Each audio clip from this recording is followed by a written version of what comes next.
Ya, Anda masih kembali bersama saya di Inspiring Women dan masih bersama Ibu Hani, Consumer Banking dari Bank Rakyat Indonesia.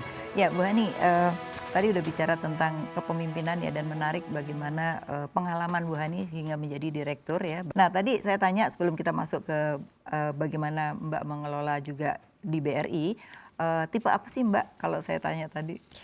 Saya menyebutnya typicality leadership saya adalah relator gitu Oke. ya. Saya menyebutnya relator karena saya merasa as a leader sebenarnya kita tidak perlu menonjolkan diri sendiri, tapi justru role kita itu bagaimana kita bisa membantu atasan kita karena kita masih punya atasan misalnya. Betul. Mereka atasan kita bisa perform pekerjaannya atau tugasnya dengan baik. Jadi saya sebagai bawahan tentu harus bisa mengerjakan itu.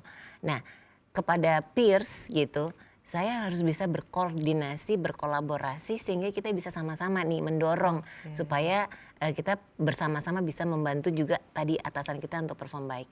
Demikian juga ke bawahan. Jadi saya menjadi bagian ya dari saya berusaha menjadi bagian dari bawahan saya supaya mereka bisa menyelesaikan pekerjaan-pekerjaan dengan baik. Jadi saya merasa bersalah kalau misalnya saya tidak menempatkan diri sehingga bawahan-bawahan saya itu kesulitan atau kebingungan untuk menyelesaikan Berarti pekerjaannya. itu kombinasi ya, kombinasi. Jadi nggak otoriter, nggak demokratik, nggak transnasional, tapi semuanya bisa dikombinasikan. Jadi gitu saya ya. bilang relator sih. Oke, relator, oke.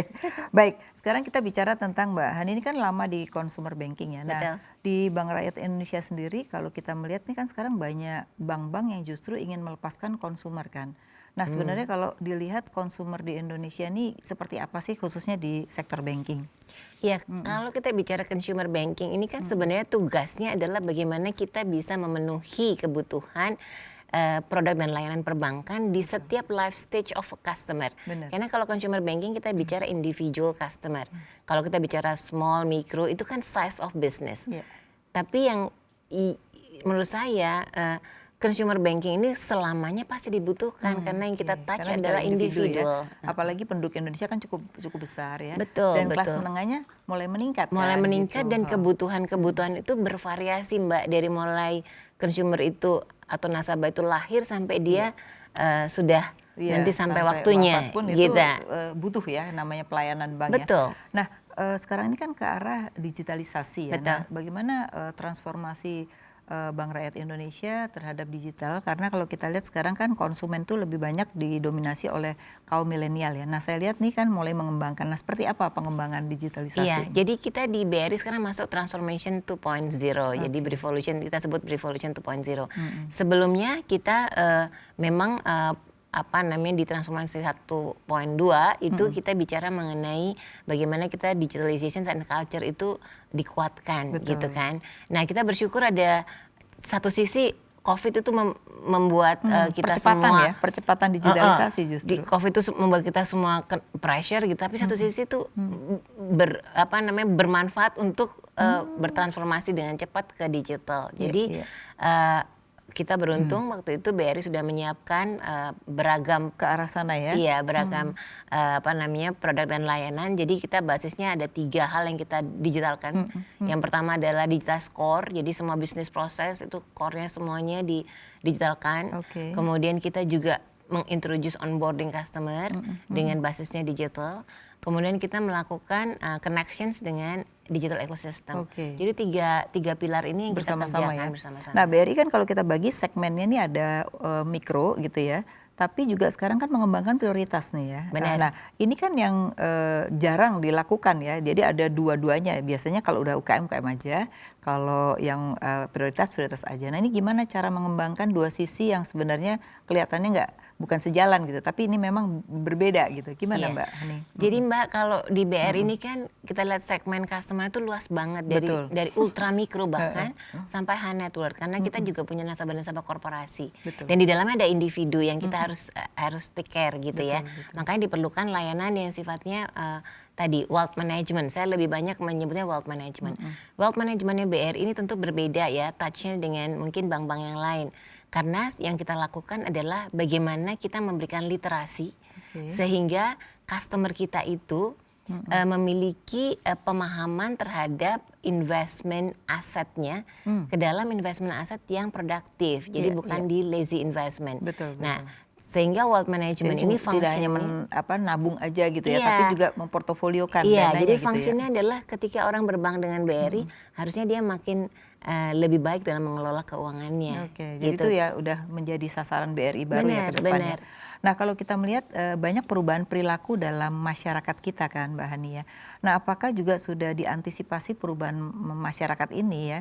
Nanti itu arahnya kepada banyak online ya. Benar. Kemudian yang kedua juga sekarang ini banyak juga tumbuh sektor keuangan non bank yang juga bisa jadi saingan atau bisa jadi bagian dari network bank itu sendiri. Nah, ini BRI melakukan apa nih untuk hal-hal Iya. semacam ini? Saya beruntung ada di BRI yang ini banknya besar sekali dan tersebar di Betul, seluruh seluruh. pelosok dan kita memiliki lebih dari 110 juta customer. Jadi tentu ketika ada fintech atau startup baru atau fintech baru, ini yang kita lakukan adalah bagaimana kita mengkolaborasikan apa yang menjadi solusi mereka dengan yang dimiliki oleh BRI gitu. Jadi kita melihatnya bukan banyak justru bersaing. kerjasama atau Iya. ekosistem justru ya. Iya, jadi kita bukan melihatnya sebuah persaingan, tapi justru kita melihatnya bagaimana kita bisa mengkolaborasi sehingga kita bisa melayani seluruh penduduk Indonesia Oke, dengan luar biasa. baik gitu. Jadi benar-benar mengikuti perubahan perilaku pada masa pandemi ini ya. Betul. Perubahannya begitu cepat sekali ya. Betul, betul. Nah, saya lihat di beberapa tahun belakangan ini award juga banyak sekali diperoleh ya oleh BRI ya. Nah, bagaimana sih bisa mencapai award yang macam-macam nih kalau saya lihat ya. Kalau saya sebutin mungkin nggak selesai satu ini. Nah, seperti apa Mbak Hani melihat bahwa penghargaan-penghargaan yang diperoleh ini kan luar biasa ya. Apalagi BUMN gitu. BUMN kalau dikasih penghargaan tuh sebagai sesuatu yang luar biasa gitu. Karena itu berarti kinerjanya benar-benar ditunjukkan. Karena award itu kan diberikan atas dasar penilaian ya. Gimana Mbak? Iya, jadi tentu dengan top leader yang pastinya ya dengan CEO kita yang sangat konsisten bagaimana mengubah culture di internal BRI untuk bisa adaptif dan benar-benar bisa mengikuti perubahan-perubahan. Banyak sekali hal yang sudah beliau canangkan ya dalam program-program. Kemudian yang paling penting adalah soliditas dari tim gitu. Dan ketika misalnya kita gaungkan sebuah objektif gitu ya, ini sampai turun ke bawah gitu. Dan yang paling juga mengena adalah ketika kita sampaikan kepada tim, kepada semua pekerja BRI bahwa kita tuh punya employee value proposition memberi makna Indonesia. Jadi kita harus pastikan setiap perilaku kita itu harus berarti untuk Indonesia, baik eksternal maupun internal. Nah, itu membentuk satu one culture sih di BRI sehingga apapun yang menjadi penugasan baik dari pemerintah, dari Kementerian BUMN ataupun harapan dari stakeholder selalu kita petakan sehingga kita bisa selesaikan dengan baik. Nah, itu bagus. Nah, kalau kita lihat BUMN itu seringkali kan banyak misi yang justru antara komersial profit dengan tadi penugasan gitu ya. Nah, bagaimana menyeimbangkan keduanya supaya kinerja tetap bagus karena ini udah TBK kan. TBK itu berarti sahamnya kan dimiliki oleh publik gitu. Nah, ini gimana menyeimbangkan antara penugasan dengan pemegang saham yang publik gitu. Ya, kami tuh selalu melihat setiap penugasan itu pasti ada satu sisi bisnis yang kita bisa kelola dengan baik. Jadi contohnya misalnya kita diberikan penugasan untuk bansos gitu kan ya. Nah, ini buat kita menjadi sebuah pipeline sebenarnya yang kita bisa follow through untuk kita jadikan untuk ultramikro misalnya. Dan kita bisa menjadi pendamping mereka untuk mereka mengembangkan bisnis, nanti at the end mereka berbank dengan BRI. Jadi kita melihatnya setiap penugasan itu bukan dari sisi yang ini tugas memberatkan. Justru kita dari sisi harus melihat dari sisi bisnis ya. Jadi selalu di tengah apapun selalu ada peluang ya. Itu yang paling penting ya. Jadi itu kata kunci sebenarnya. Jadi orang tuh kalau ada tugas atau apa jangan lihat tugasnya tapi lihat setelah itu apa efek. Oke Mbak Hani, kita akan lanjutkan nanti. Saya mau tanya juga secara pribadi seperti apa sih, karena orang juga banyak pengen tahu seorang direksi ini kalau lagi waktu luang ngapain aja sih gitu ya. Ya pemirsa, The Inspiring Woman akan segera kembali setelah jeda komersial berikut ini.